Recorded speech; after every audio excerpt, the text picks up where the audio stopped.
Thomas Friedman, coming to Jesus moment. Yay! As we mentioned earlier, President Trump's trip to the Middle East this week doesn't include a stop in Israel. Can anyone read the tea leaves? Does this signal a growing divide between the two allies or something else completely?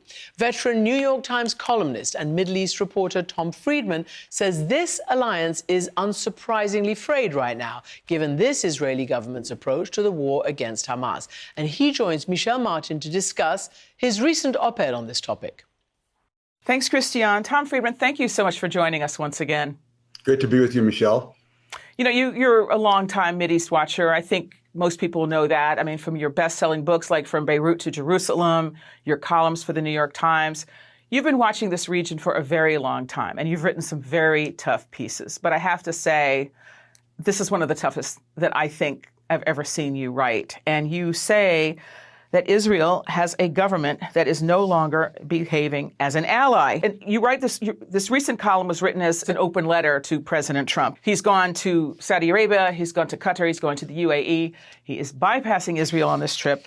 And one of the things that you say is that the fact that you're traveling there next week, meeting the leaders of Saudi Arabia, the United Arab Emirates, and Qatar, and that you have no plans to see Prime Minister Benjamin Netanyahu in Israel, suggests to me that you are starting to understand a vital truth that this Israeli government is behaving in ways that threaten hardcore U.S. interests in the region. Netanyahu is not our friend. And that you go on to say that I have no doubt that, generally speaking, the Israeli people continue to see themselves as steadfast allies of the American people and vice versa. But this ultra-nationalist, messianic Israeli government is not America's ally.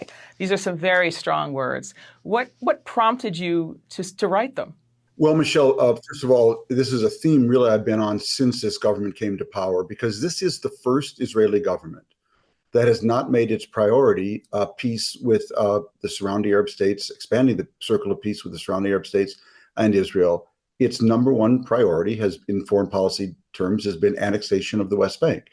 I'm sorry, Mr. Friedman, but you've been an arch supporter of the Israelis for how long? Your whole life. And you didn't know anything about 1948 when they just kind of made a state of Israel that's the size of New Jersey? You didn't know about how they partitioned the Palestinians into their own little islands. So imagine taking New York and breaking it all up and putting walled fences and security guards, and you have to have their permission to come and go.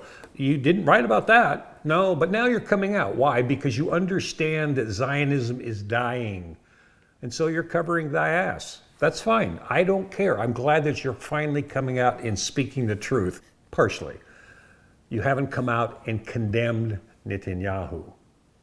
You have said he's the problem, but you haven't talked about the military-industrial complex that has constantly been at war, and you haven't talked about the relationship between Mossad and CIA that set up all the wars that we've had. So maybe you'll write a longer piece now, I hope, because, you know, I think good news reporting and accurate reporting and fair and balanced reporting is really important, and I'm glad that you came out. Thank you. This is the Conscious Hour.